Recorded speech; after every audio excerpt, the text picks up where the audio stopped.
E está começando mais um podcast Franquia Sem Segredo, podcast para te deixar por dentro do mundo do franchising.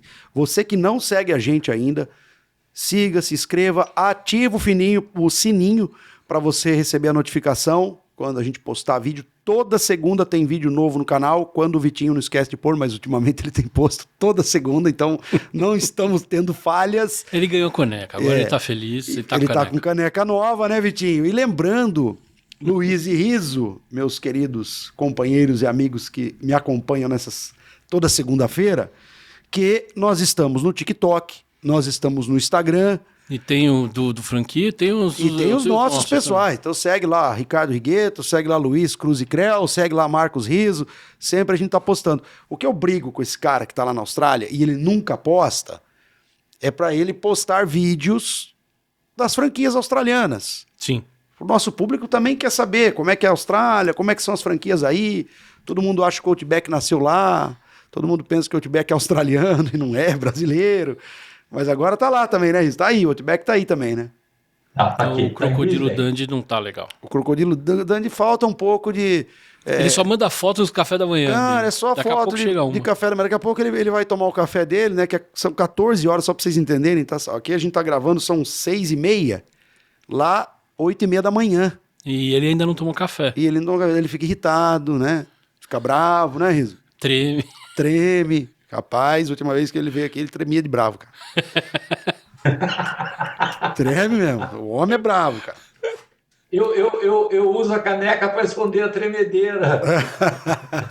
É porque o líquido que tá na caneca do Riso, a gente não tá sentindo o cheiro, a gente não sabe o que é, né? Quando, depois da Páscoa que a gente fizer aqui... Ele vai estar aqui em maio, presencial, aí nós vamos ver, Riso, aí nós vamos ver. Bom, encerramos o programa passado falando dessa matéria que a gente ia conversar agora, que é sobre uma matéria que saiu na BF News. Que é a primeira desse ano, de 2025. Franchising cresce 13,5% em 2024, com 273 bilhões de reais em faturamento. Só no headline, Riso. Teça seus primeiros comentários.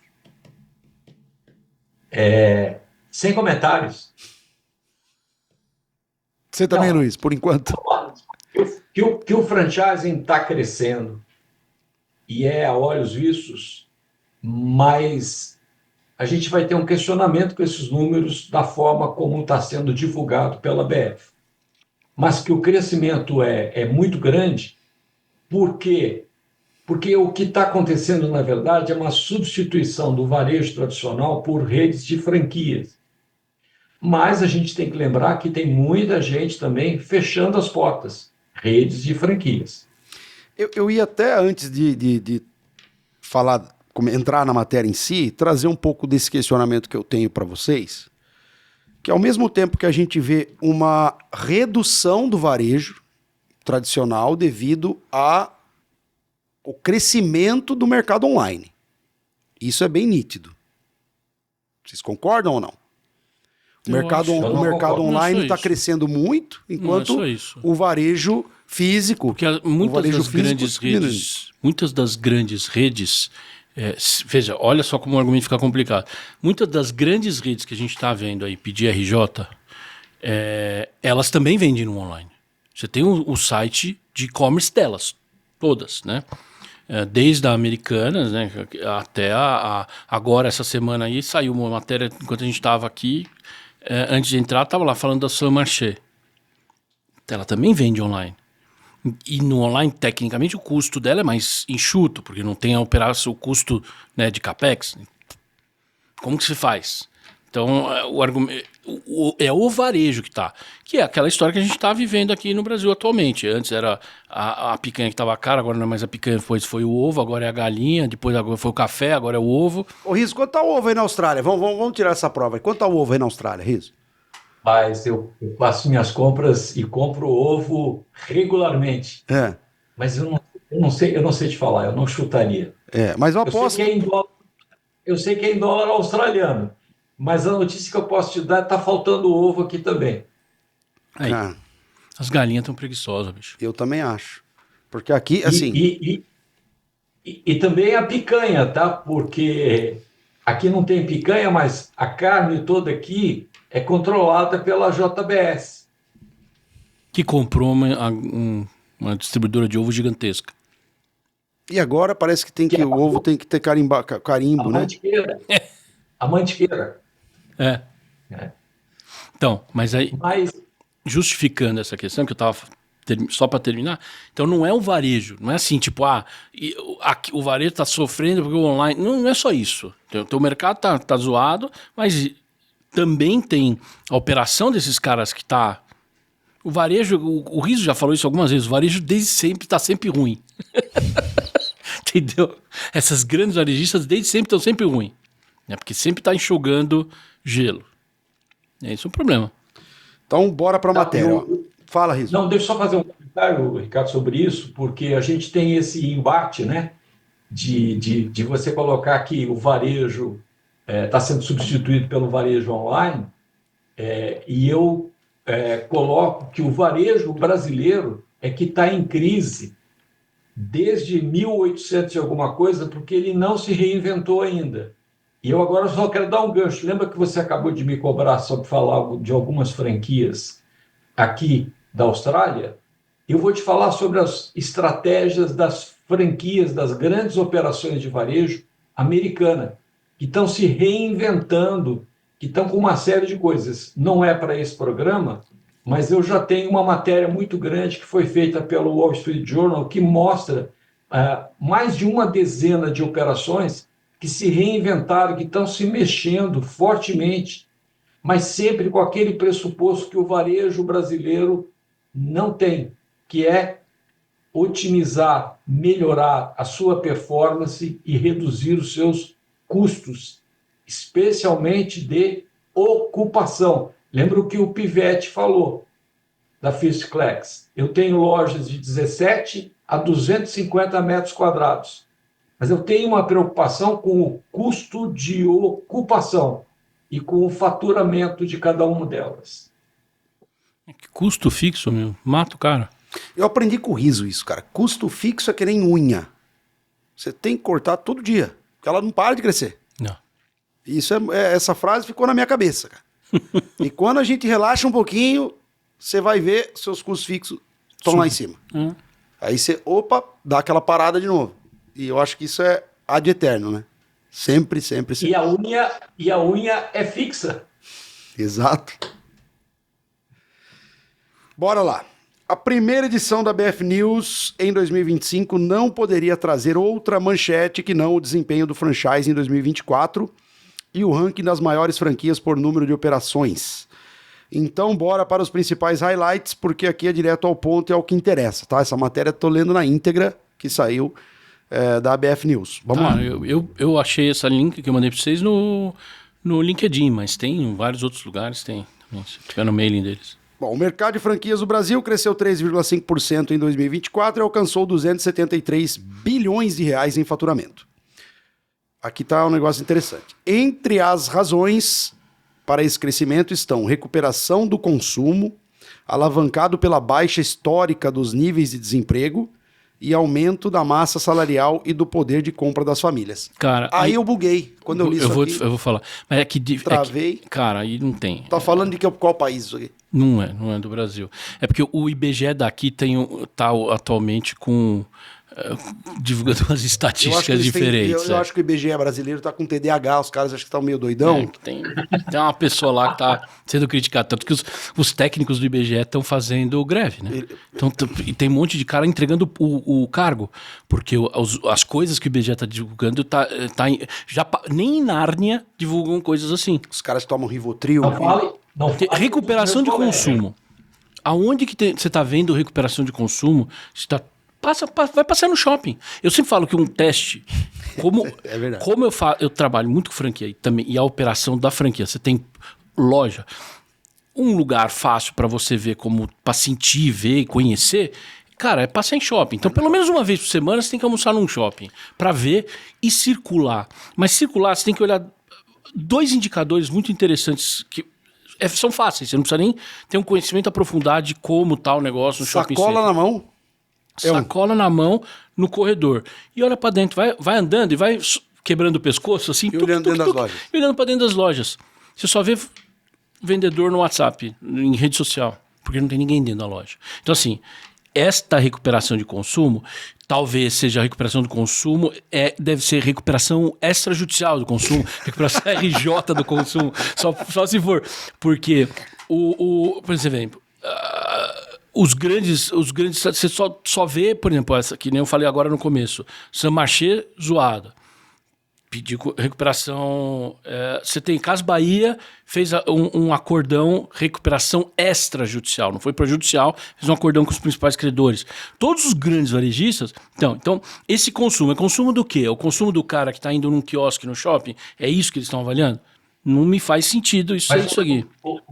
Agora, Luiz, baixa histórica de nível de desemprego, cara, esse aqui, aí, deixa, eu preciso falar.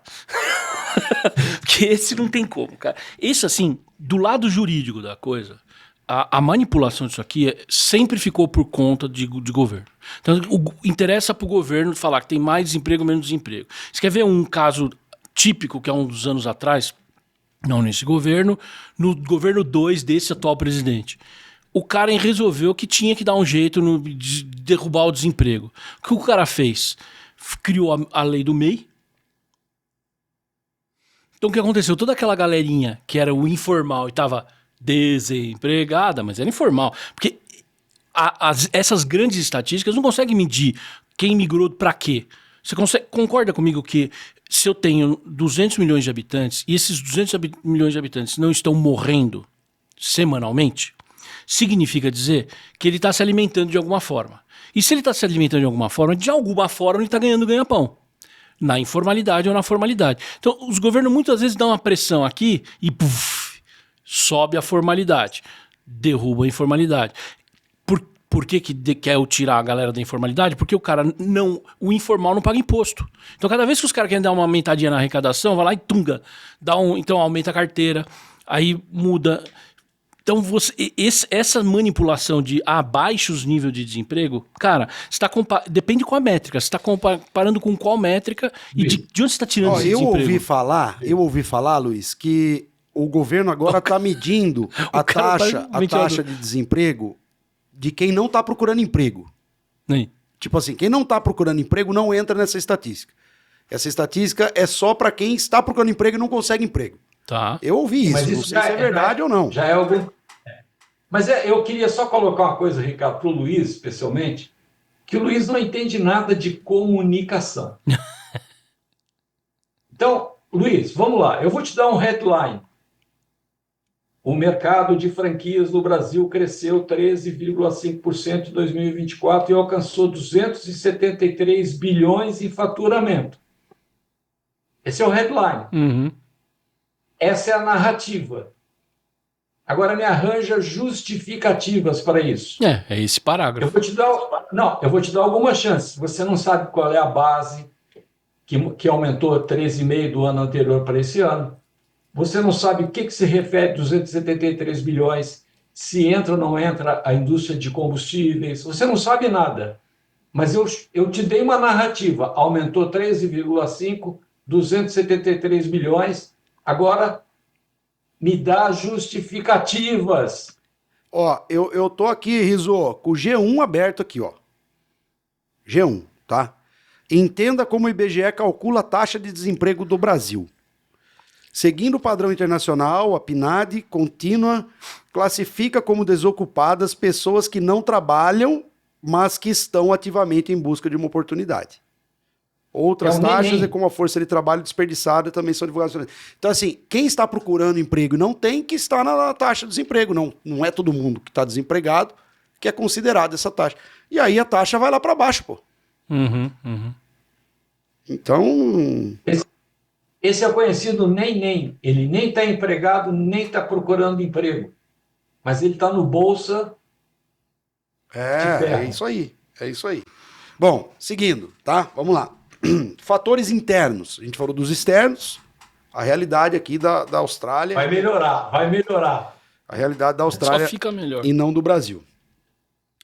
Fatores internos. Também contribuíram para o desempenho como o avanço de uma agenda com foco em eficiência operacional, a digitalização de processos e serviços e o aprimoramento da omnicanalidade além do avanço do franchising para o interior, Marcos Rizzo.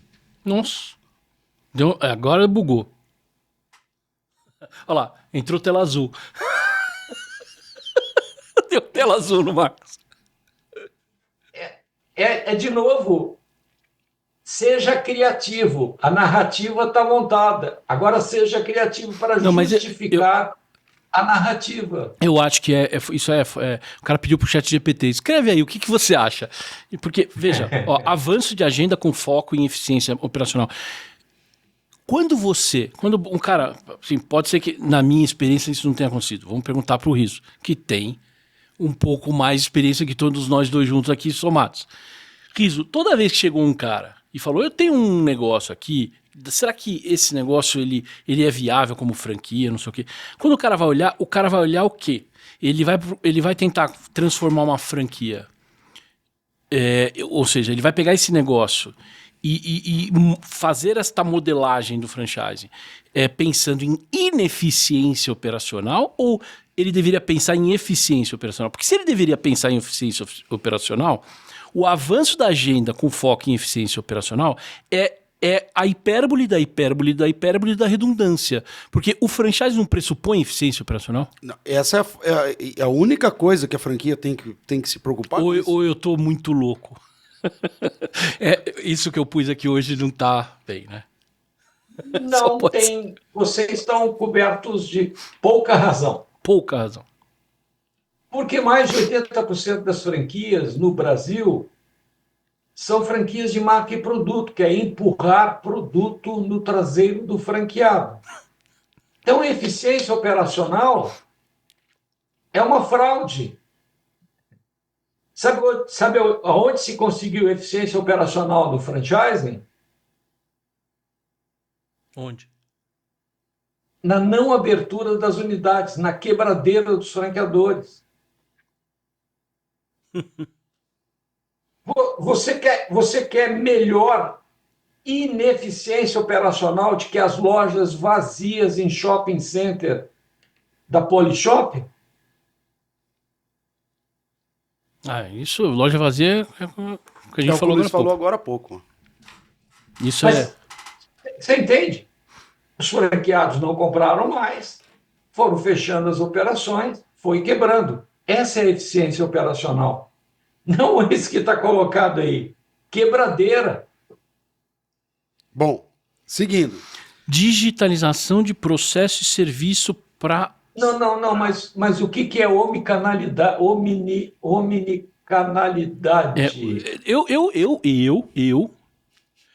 Eu colocaria algumas letrinhas aqui a mais.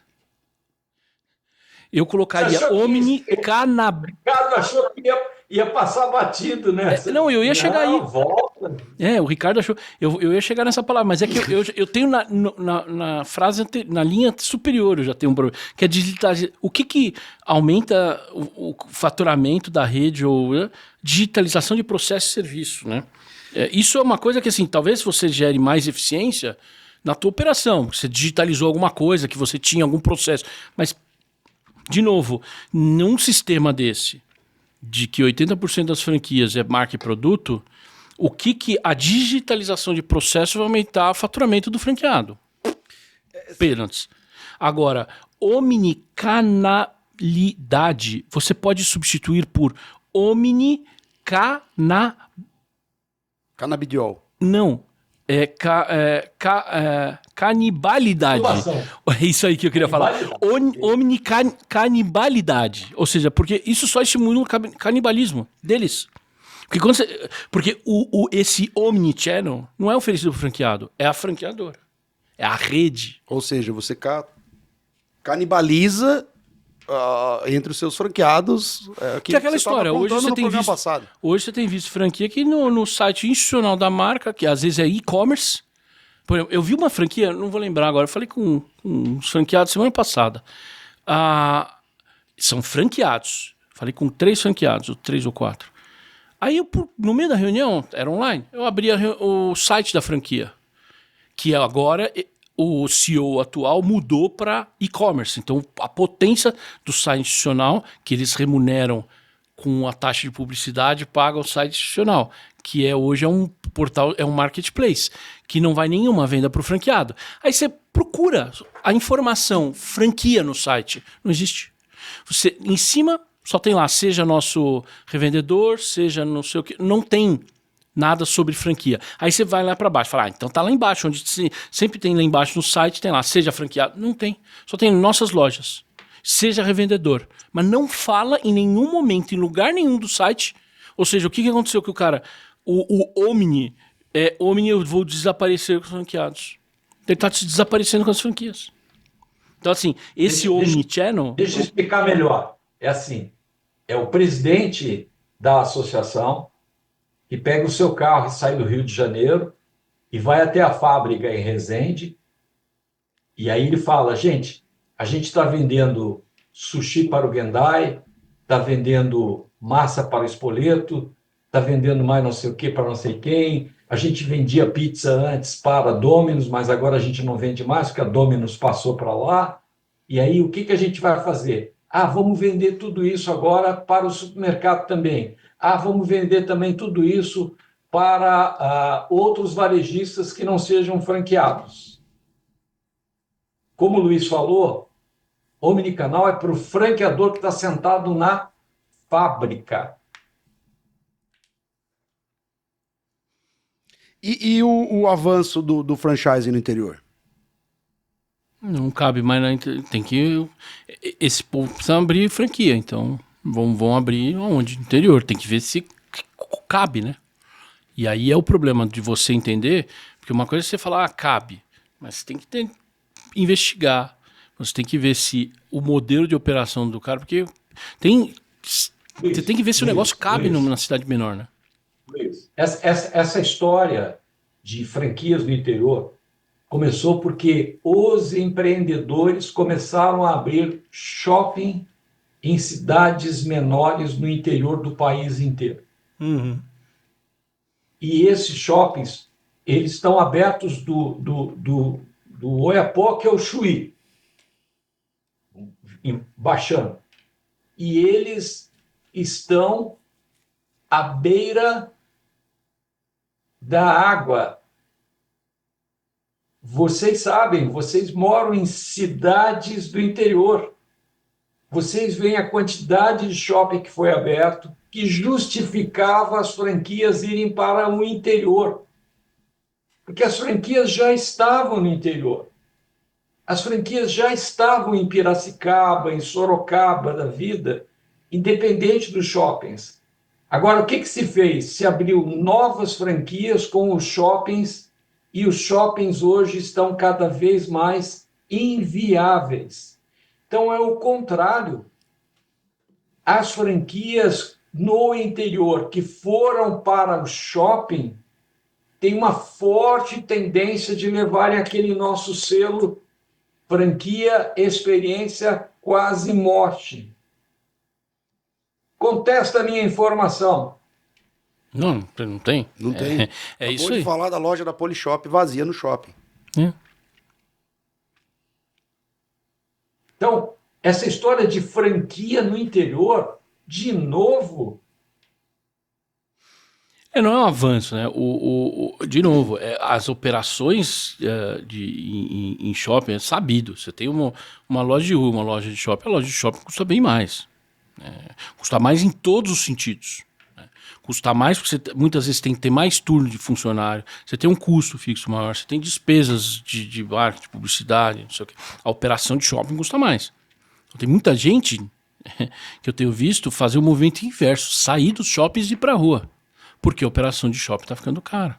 Tem um monte de shopping que virou moda, né? Você passa em shopping, a coisa é bem feita. Se você não reparar, você nem percebe. Você anda no corredor, os tapumes hoje estão super criativos. Eles colocam um marketing bonito, umas fotos, você nem percebe que não é uma loja. Você não percebe que é um espaço vazio que está lá, vai abrir alguma coisa, né? Esse é E o rei disse que lançou esse negócio muito bem disfarçado. Era o Shopping Dom Pedro, em Campinas.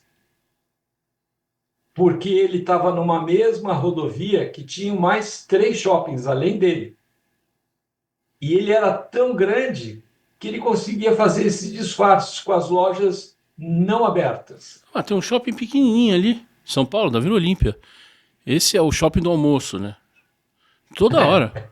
Esse aí, os corredores toda hora tem tapume. Que está do lado daquela franquia que nós vamos falar, que tem 3 andares, que tinha, né, 3 andares vendendo hambúrguer, logo na frente, assim, né? Uhum. Que é aquela franquia que já recebeu o selo de experiência de quase morte.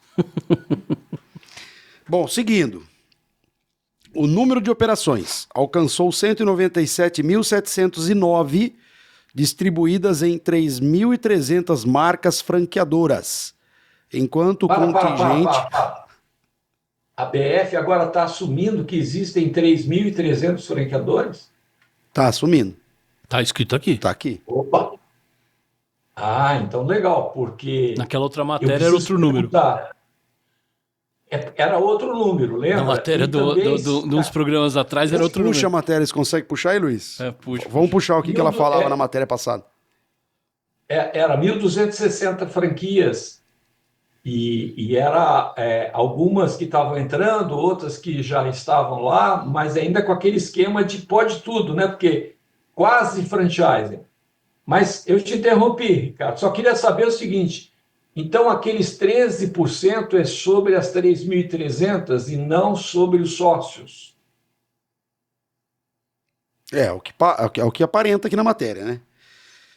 Que ele fala, ó, alcançou 197.709 distribuídas em 3.300 marcas franqueadoras, enquanto o contingente de empregos diretos alcançou 1,718 milhão de trabalhadores. Tá, tô tentando abrir aqui. Eu acho legal se o Luiz conseguir achar esse número, porque acho que ele fala 1.200 e pouco mesmo. 1.260. É isso aí. 1.200 e pouco.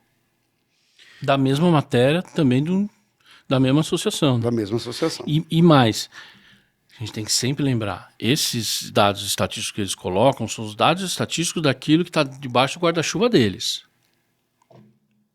Não conta tudo aqui, por exemplo, tem uma aceleradora aí que diz que tem não sei quantas mil marcas embaixo deles, que nem a aceleradora é associada mais da BF. Mas aqui, pelo jeito, esses 3.300 independe de ser associado ou não. Ah, não sei, aí é chute, não é estatística que eles estão fazendo. Aí não é uma pesquisa de mercado, eles estão chutando. Mas será que eles estão chutando? Não é dos meus HDs, né? Não é dos HDs do Riso. Seguindo, o saldo positivo entre aberturas e fechamentos de operações aumentou de 11,4% para 11,7%. Já o número de repasses passou de 4,3% em 2023 para 3,4% em 2024. Vamos falar de abertura e fechamento e repasses. Peraí. O Luiz adora repasse. Tá aqui a matéria. Achou? De 12 de janeiro de 2025, aquela matéria do UOL sobre mortalidade de franquias. Dado que a ABF divulgou. 1.692 associados, 1.209 são franqueadoras. Só se... aqui nessa matéria eles consideraram franqueadoras, aí nessa outra matéria eles estão considerando marcas. Não, eu acho que aí eles estão falando do que eram associados. E aqui não fala se são associados, né? Não, aí, mas aí está chutando. Número geral. Não, mas aí é chute. É o número geral. Não, é narrativa. É, narrativa. Riso, fechamento. Vamos lá. Aumentou. É que eu não entendo, né, cara? Ele fala assim, ó. Vamos lá, Luiz, você é mais inteligente do que eu, cara. Saldo positivo. Entre aberturas e fechamentos de operações aumentou de 11,4% para 11,7%.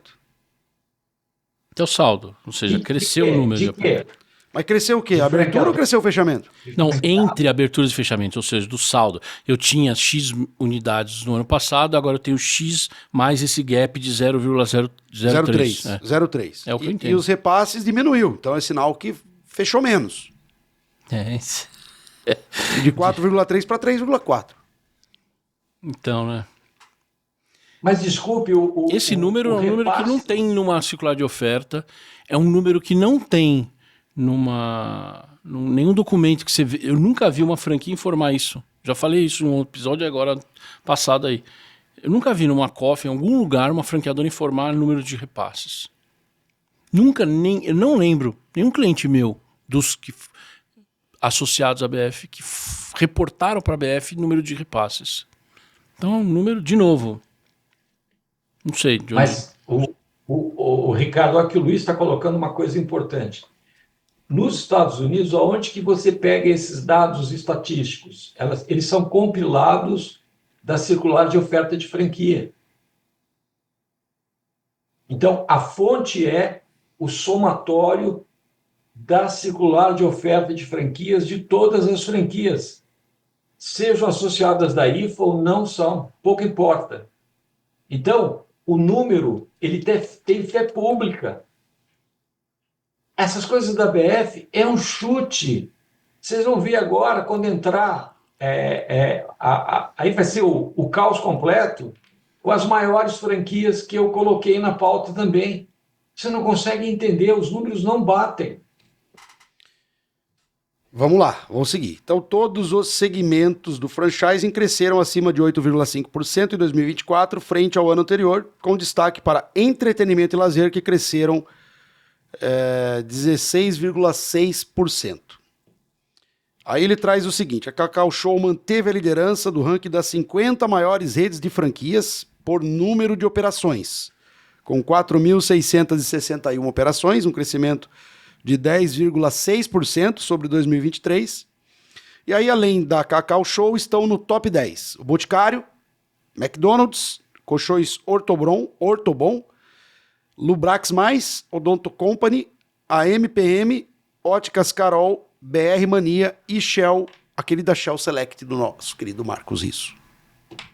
Eu só queria perguntar uma coisa sobre o parágrafo anterior. Se existe na BF a categoria entretenimento e a categoria lazer. Cara, sei não. Como é que pode ser as duas que mais cresceram se essa categoria não existe?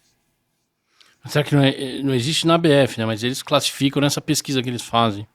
Aquele mapeamento anual que eles colocam. Isso quem dava era uma tal de uma consultoria chamada Risso Franchise, que tinha tudo mapeado, com quase 24 diferentes segmentos de atuação das franquias no mercado e na economia. Mas, desculpe, Ricardo, foi só uma pergunta retórica. Se você puder voltar, segue a pauta. Não, vamos lá. Então, ele traz aqui o ranking das 50, né? E aqui 5 marcas que estrearam no ranking das 50. Mas deixa eu te perguntar sobre a Cacau Show. Deixa eu só te fazer a primeira pergunta. A Cacau Show está incluído aquilo que eles chamam de bicicleta?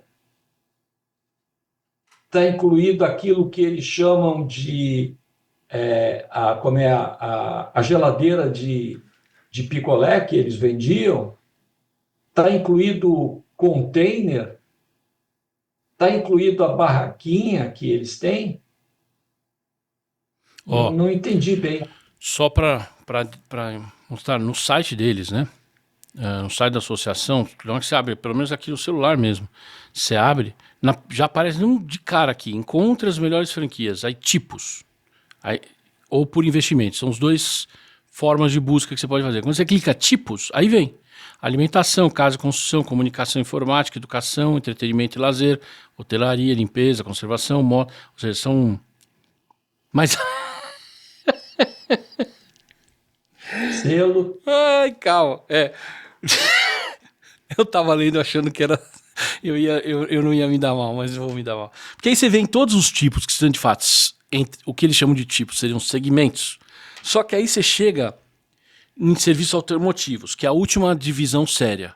Aí depois começa serviços e outros negócios. É tipo vala comum. Mas aí começa o mar de tipos de pérolas. Franquias com selo de excelência, Micro franquias. Micro franquia. Franquias de lojas, franquias com quiosque, franquias home-based e franquia com unidades móveis. São tipos. E o startup não tá aí. Não tá ainda. Precisa atualizar o site. Não, startup é uma forma de você entrar como sócio da BF. Depois você classifica, nesse meio dessa loucura aí, a tua startup. Mas vamos lá, eu quero perguntar, então a Cacau Show é maior com que modalidade? Não fala na matéria. Ela é maior em número de operações. Acredito eu que deve ter tudo isso incluso, né? Bicicleta, o carrinho, o container, E o Boticário, que está entrando Eudora, quem disse Berenice, ou sei lá, me ajuda aí, eu não sei. Ou é só loja do Boticário, aquele padrãozinho que a gente conhece, da loja super legal? Devem estar tudo. Devem estar tudo, porque eles consolidam os números, né? Devem estar tudo. Você acha que tá todas as operações Boticário? Até quem disse Berenice, por exemplo? Entra tudo. Entra tudo? Entra tudo. E o McDonald's? Entra tudo? Pra mim deve entrar tudo, né? O problema é se você considerar uma unidade uma coisa, uma Olha unidade a outra pegadinha. coisa. É que o McDonald's só tem uma. Ele só tem ele? Sim, né? sim. Então, meu amigo... E o Lubrax mais? Aí... E o Lubrax mais isso? Aí, meu amigo... Mas eu antes de chegar, eu queria te perguntar, realmente, colchões, Ortobon, você consegue aferir, está na circular de oferta, que existem 2.387 unidades no mercado? Será que na circular de oferta está lá citado o nome e endereço de cada uma delas? Mas não tem resposta para isso? Vamos para a Lubrax. Lubrax, o que é? Fala para mim. Troca de óleo em posto de gasolina. Né? Eu acho que era isso, né?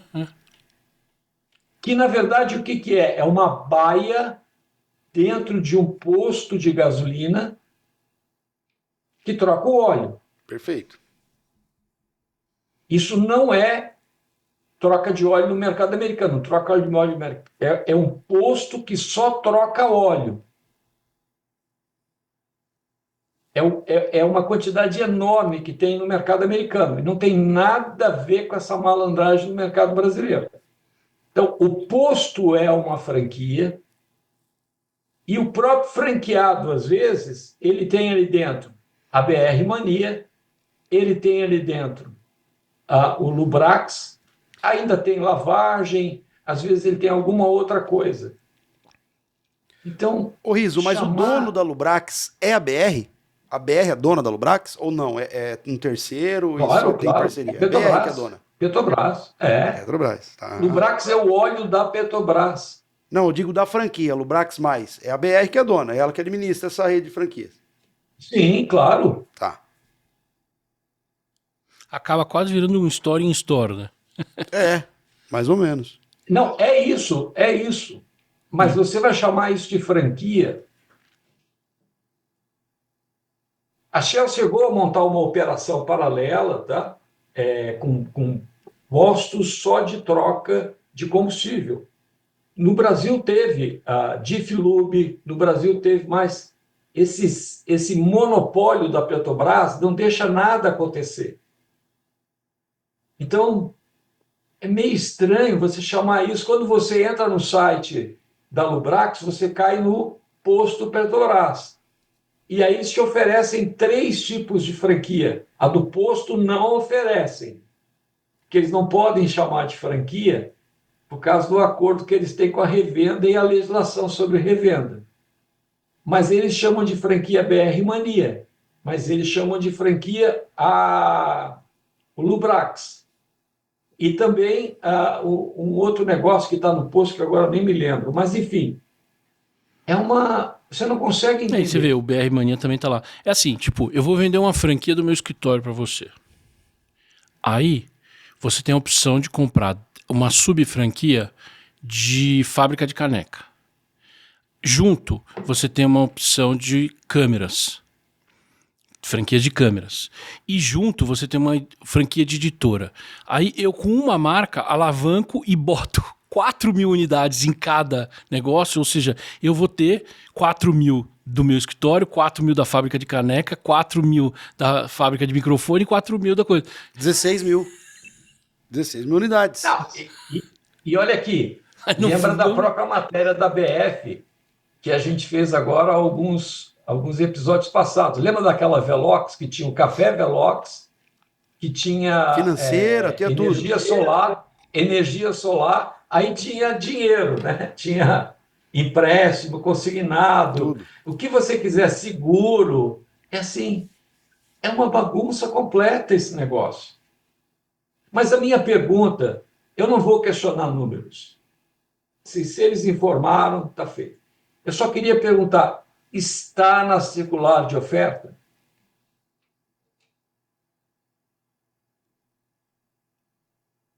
Pergunta que não quer calar. É. O Luiz duvida. Não é. É que, por exemplo, daquela outra lá de mercado que eu falei, eu olhei 4 circulares de oferta de 4 pessoas que me trouxeram para avaliar. Os números não batem uma com a outra. E que não bate com a matéria que a gente leu. Tem mercado aqui também. Vai ter. Vamos falar do Esse mercado mesmo. aqui. Mas os números não batem. Não bate com a história que ele conta. O próprio histórico contado na COF não explica. Mas essas unidades aqui foram para onde? Viraram pó, desapareceram, você vendeu como era unidade licenciada, que virou unidade própria, que não sei o quê. Né? E as COFs não tinham números iguais, né? Porque para isso você teria que atualizar sempre, né? Porque do jeito que esses caras repassam e abrem loja, e, de novo, repiso, nunca você vai encontrar na COF uma tabela com 3 colunas dizendo que se aquela unidade é original ou é de repasse. Bom, 5... Fala, Riso. Deixa eu só fazer 2 comentários, mas um deles, eu acabo de ver aqui, uma para o próximo episódio do nosso franquia Experiência Quase Morte, a MPM. Porque a MPM hoje é uma rede que pertence a British Petroleum no mercado americano. E eu fui contratado por eles para fazer a avaliação do que estava acontecendo aqui no Brasil. Porque a MPM foi trazida pela Atlantic. A Atlantic, que vocês nem sabem o que é, que foi uma companhia importante, distribuidora, e tinha os postos Atlantic, é quem trouxe a MPM. E aí, ela foi comprada pela ESSO, que depois foi comprada a parte pela Petrobras, e aí a Petrobras não sabia o que fazer, porque tinha a BR Mania de um lado e a MPM do outro lado. Mas a MPM tinha sido antes adquirida não pela ESSO, mas pela Ipiranga. Então é um negócio assim que você não sabe de quem é quem. E agora aparece aqui a MPM, e assim, está vinculada a quem?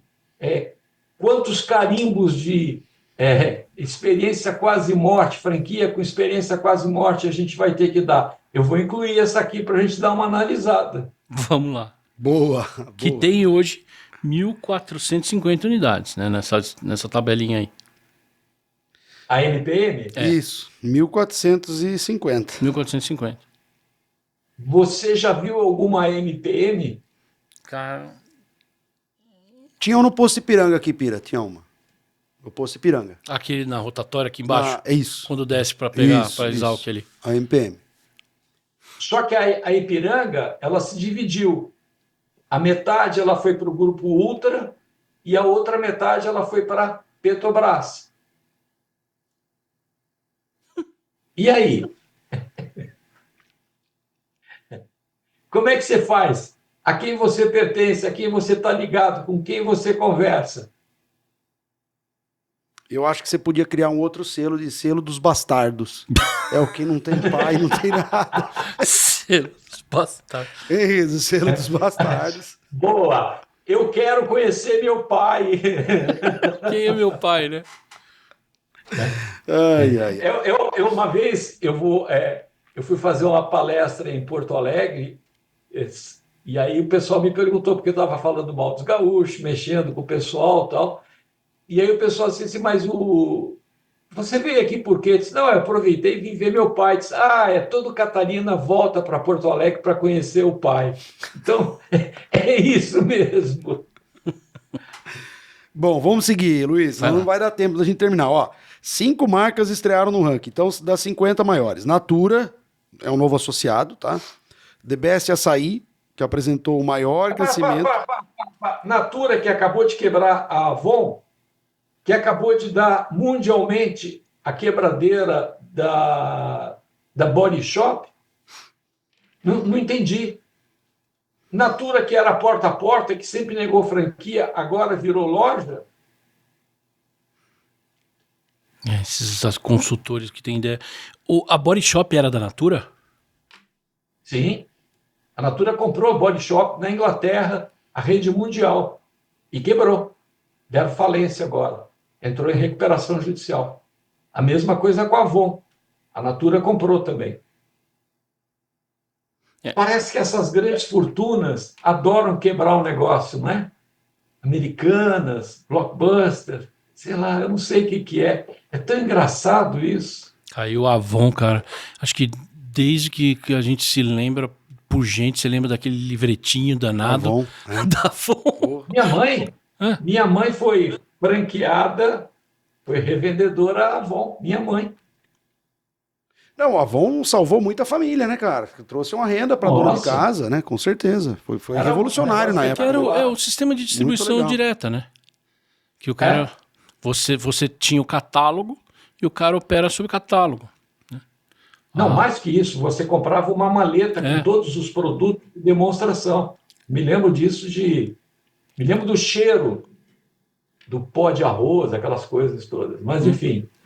Depois o pessoal Vamos lá. de biju adotou esse modelo também.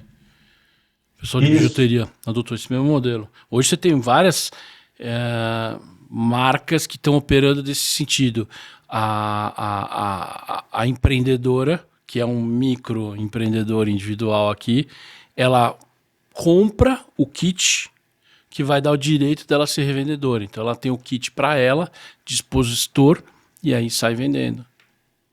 Com a revista Hermes. Né? Mas vamos lá que isso não é da época de vocês. Vamos embora. The Best Açaí, que apresentou o maior crescimento de 54%. Milk Moo Milkshakes. 500 lojas em 3 anos. E lojas legais.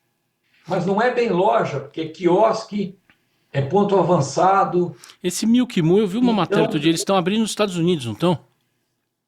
Então, Eu vi alguém que passou isso aí, eles estão abrindo nos Estados Unidos. mas é matéria, né? Vamos lá, vamos ver. Já porque sei quem. Essa é uma que eu tô... É um cara que eu quero, que é um... Mas esse não foi quase morte, não, esse foi morte. É um consultor que ele sempre assiste os episódios e comenta. Ele mora muitos e muitos e muitos anos na Flórida.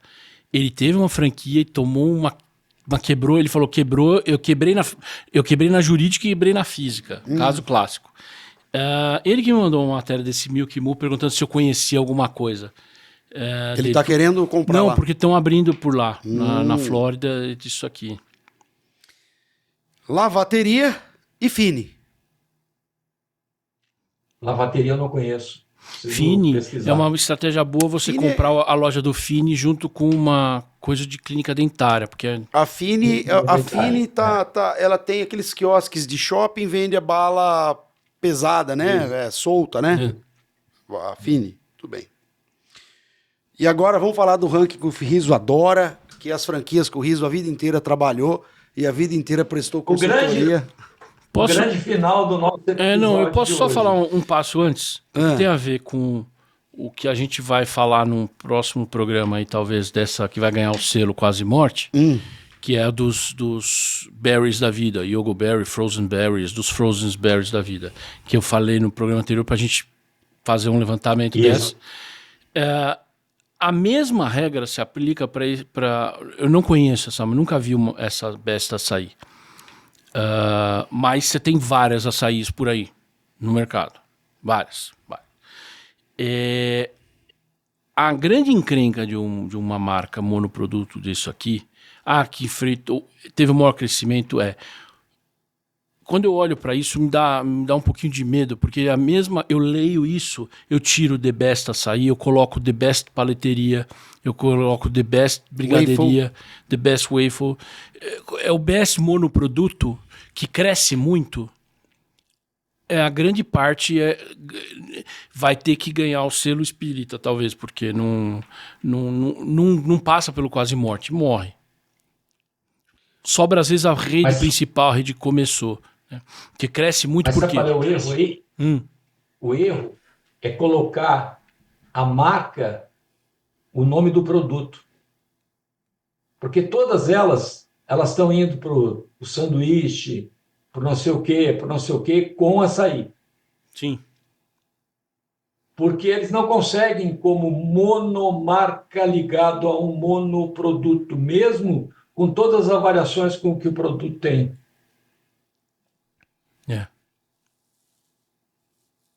OK Berry, mas né? Vamos lá. Uma famosa também, OK Berry. OK Berry, Bom, e aí vamos lá para as franquias do riso, que já no ranking das 20 maiores micro franquias, a liderança ficou com nada mais, nada menos que o mercado do Luiz, Market for You, com 2.185 operações, seguidas pela Prudential. Também seguida pela preferida do Luiz, a Prudential. Essa preferida. Com 1.986, Seguralta. E a minha preferida, a Seguralta, de São José do Rio Preto. Com 1.779, Kumon, 1.554, e Seguro Corretora com 1.048. Agora, eu quero fazer uma pergunta para o nosso especialista, Luiz. 2.185 operações do Market for You. Funcionando ou contratos vendidos? Então, é assim, vamos lá. Eu queria entender por que raios esse... De novo, a gente já viu aqui várias vezes isso, né? Esse negócio de micro franquia. Porque tá aqui num balaio, de repente apareceu, e não é só, na tabela que tá aqui embaixo, tem, Fast for You, Honest Mark, né? Brasil, tem vários desses, não é só a Market. E cara, assim, para mim micro franquia é o Kumon. São esses modelos que de fato você consegue trabalhar home-based. Enquadra o Market for You aí, porque eu acho que talvez não acharam outra categoria para encaixar. E não é o Market for You, é todos esses Honest Marks. Por quê? Porque não é eles subiram a barra do custo, do valor de micro franquia para enquadrar um monte de coisa que não é micro, no conceito micro, entendeu? Porque para você pegar um container desse, de todos esses caras aqui, botar aquele monte de custo, está longe de ser micro. Micro é um quiosque mas pequeno. Mas para a BF é micro. Então. Mas porque subiram a régua do valor. Micro não existe. Micro não existe. Micro é uma ficção científica criada por vocês e pela Associação Brasileira de Franchise. Porque veja, o Kumon... Tô só xingando ele em pensamento. Né? Porque o Kumon... É verdade. Cara, ó, dessas aqui... Aí o Kumon, por exemplo. O Kumon foi sempre um modelo que, assim, cara, tá aqui há muitos anos. Eu lembro, eu fiz. Eu ia na casa da tia, era home-based, de fato. Você ia na casa do dono do que comprou a operação e você ia lá, muitas vezes era na sala que você estudava, né? Aí você pegava aqueles caderninhos, ou seja, este era um modelo menor, micro, home-based, qualquer dessas caixinhas que você quer inventar, colocar. Os outros, cara, ó, esse Seguralta, eu posso falar assim, não sei se ainda está, mas você achava relativamente fácil como chama? No YouTube, canais especializados, porque, e aí falar uma coisa que não sei o quanto que é legal falar, mas você tem muita rede que trabalha com vendas e comissão, e esse tipo de segmento está muito associado a um outro tipo de gente que gosta de trabalhar com vendas e comissões. Só que empurra e é uma forma de você alavancar. Essa Seguralta, eu lembro quando ela apareceu, cara, tinha lá um modelinho, era um modelo X. Cara, de repente ela fez assim, bruf, em L. Subiu em L o número de operações em venda e faturamento, não sei o quê. Aí você começou a achar umas coisas na época no YouTube, não sei mais se tem ainda. Grupos especializados plugavam embaixo.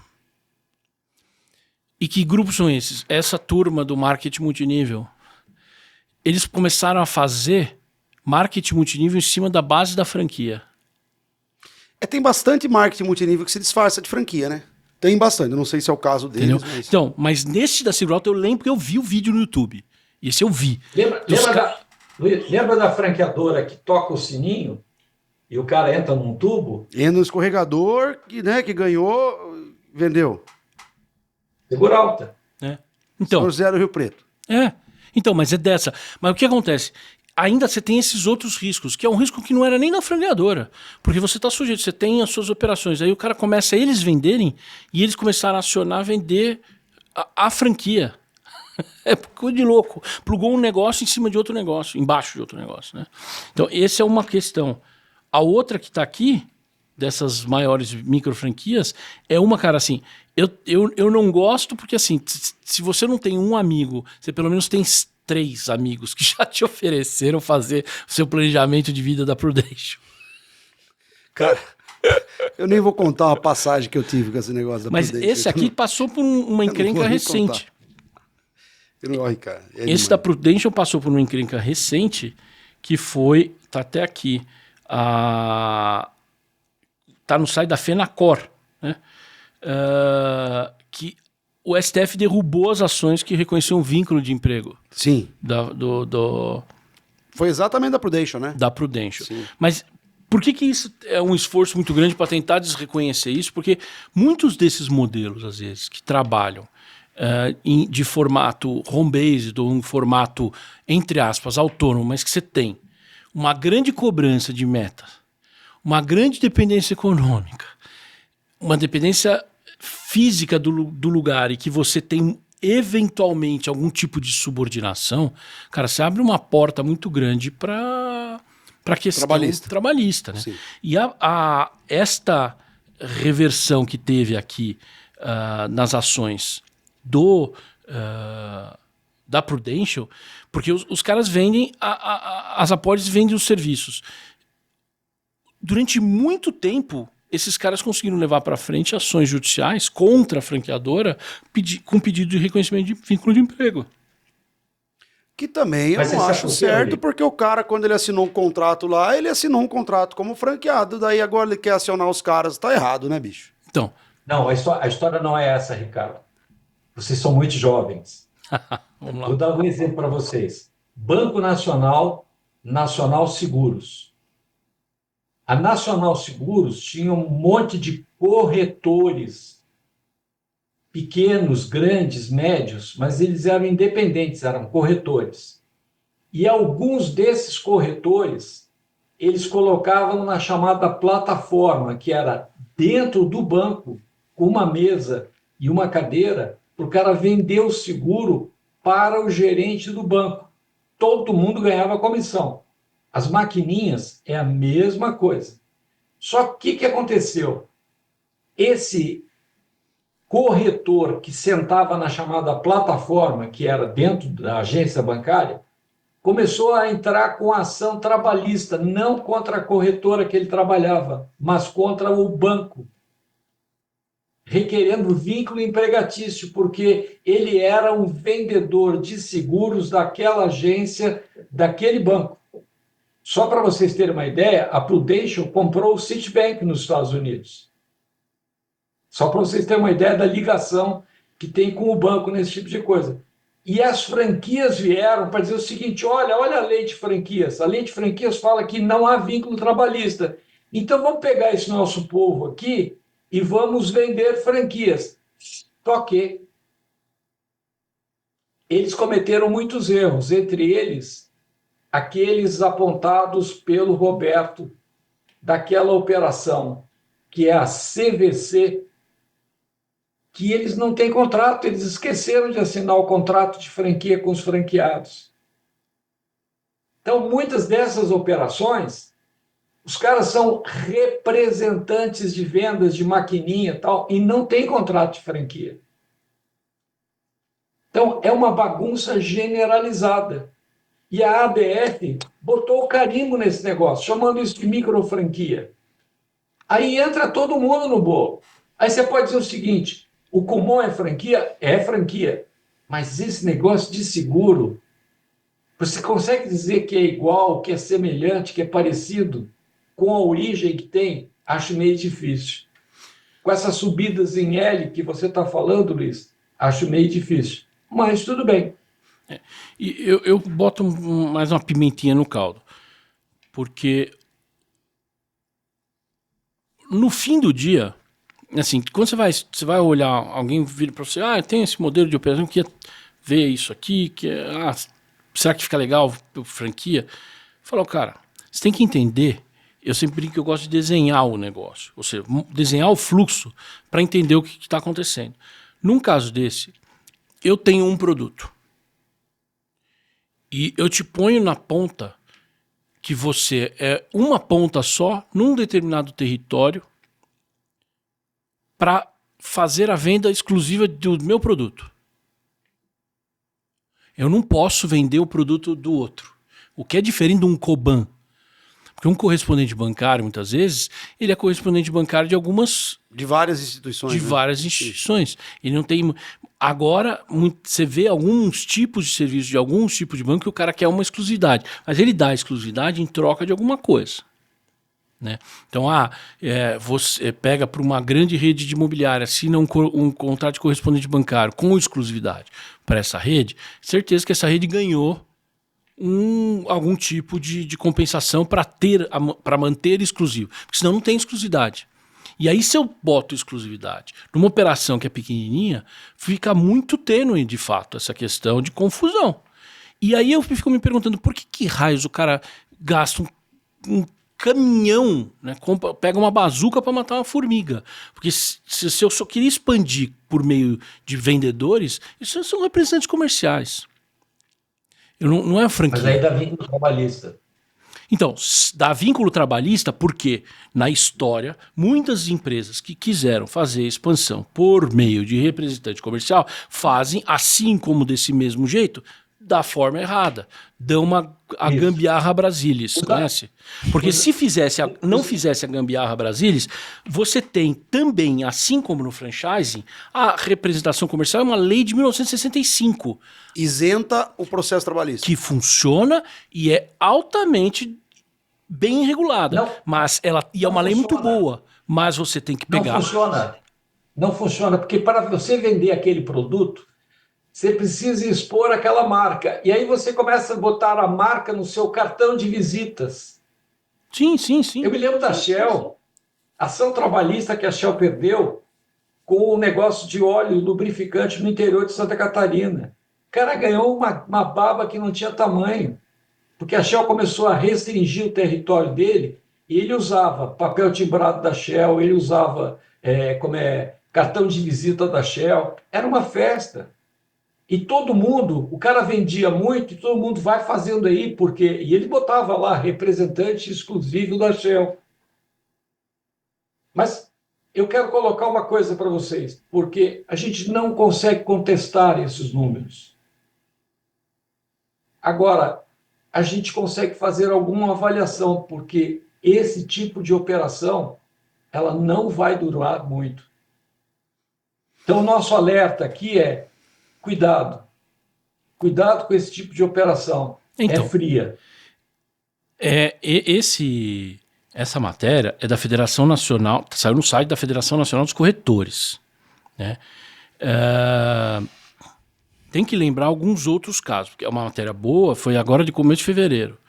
É uma matéria interessante, mas ela fala do ministro Nunes Marques, que cassou por meio de uma reclamação, porque hoje em dia está na moda. Para ir para Brasília, você pode ir na linha trabalhista até o Tribunal Superior do Trabalho, né, que é a última instância. Só que acontece, essas grandes empresas, todas estão fazendo isso. Todas. O Uber, todas as empresas.com de serviços estão fazendo, e igual a Prudential fez. Ao invés de ficar se matando e esperar chegar até o TST, o que eles fazem? Eles pegam um atalho e tem um recurso chamado reclamação, que você protocola perante o Supremo Tribunal Federal. que em tese está lá em cima, é o guardião da Constituição. E aí foi em sede disso que o ministro cassou 8 acordos do TRT de São Paulo. Isso é um ponto, eu vou fazer um parênteses importante, por quê? Porque esta matéria fala do TRT São Paulo, mas não fala de uma outra bucha, e essa bucha teve forte ação de bastidores da ABF e de um monte de outra gente, porque teve uma época, isso anos 2000 ali, o McDonald's tomava pau e começou uma febre na Justiça do Trabalho de responsabilização, pular uma etapa de reclamações trabalhistas contra franqueados.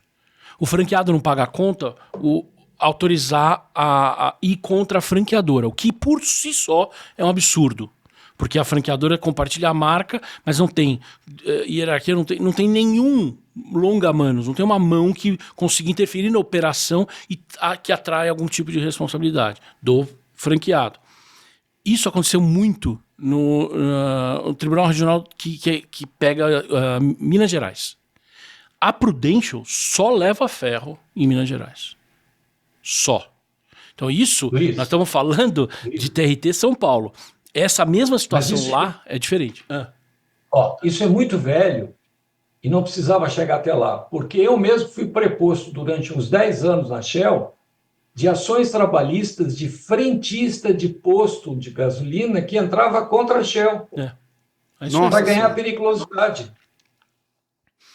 Então, assim, fez esse parênteses para entender que esse ranking aqui das 20 maiores microfranquias juntou num balaio um monte de operação que não dá nem para você comparar. Como você vai comparar um Kumon com um cara da Prudential? Como você vai comparar o cara da Prudential com um marketzinho desses honest marks da vida?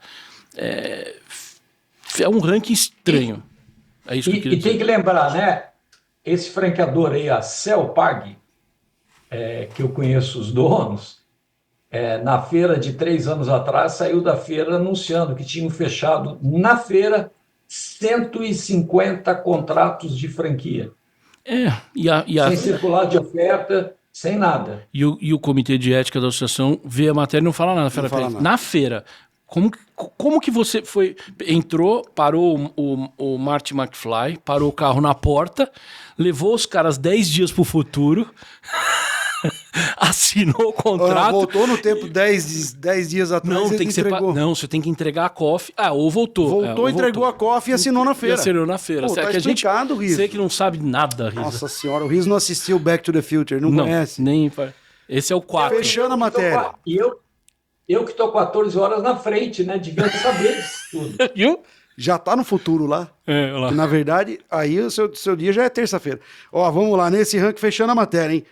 Nesse ranking de microfranquias, destaque alto foi para Fast For You Home Market, com mais de 383,8% de crescimento, com 387 operações.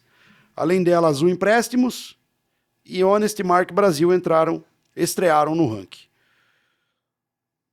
Finita a matéria, considerações finais que o nosso tempo estourou. Marcos Riso. Eu só tenho a dizer, é uma pena, mas a gente está cumprindo o nosso papel, que é informar. Muito obrigado. Luiz. Cara, de novo, é a tecla grande, né, do teclado. Achou legal? Não é uma estatística que vai fazer... A pessoa interessada em quero abrir uma franquia não tem que pegar uma estatística dessa e achar que vou pegar o ranking, nossa, essa franquia tá bombando, eu vou pegar essa aqui, vou atrás dele. Não é assim que você tem que fazer. A gente tem lá para trás um programa, quando a gente fez no ano passado da feira, a gente fez um programa inteiro. Assim, você vai numa feira de franquia... O que perguntar, como fazer, o que olhar, como olhar. Exato. Né? A gente já fez também alguns episódios sobre a COF, ou seja, como você pegar uma COF na mão, independentemente se você entregou para um consultor, para um advogado, para um especialista... A gente fez aqui, eu acho que uma série de uns 3 ou 4 programas. Foi. Destrinchando os pontos da COF. Acho que é isso que é importante. Não é eu pegar um ranking e olhar e de novo, é aquilo que eu falei do açaí. É o açaí, mas agora, outra hora era paleteria, outra hora era não sei o quê. Acho que olhar e entender o que você está buscando, fazer uma pesquisa séria, pesquisar, olhar olhar, ver matérias de internet, entra no Reclame Aqui e fala, pô, por que você tem tanta reclamação, você não está respondendo? Né? Você tá aqui na Coffee, coisas lógicas, por exemplo, tem uma dessas franquias que a gente falou aí, tá lá na Coffee. Era não sei quantas operações próprias, depois virou não sei quantas licenciadas, depois virou franchising. O que aconteceu com isso? Porque a sua Coffee não fala. Senta na frente do cara e pergunta. Se o cara engasgar, precisar tomar 3 copos d'água, cogita outra franquia. É isso. E no próximo programa vamos falar de franquias que te dão R$1 milhão, muito rápido. Opa, que são as franquias que o Riso adora, né? O Riso tem vontade de investir. E também vamos falar das franquias de repasse, que tem gente que acha que as franqueadoras têm que usar isso como... Que no outro episódio lá tinha falado como uma renda, né? E mais alguns carimbos, franquia, experiência, quase morte. É isso. Até o próximo Franquia Sem Segredo.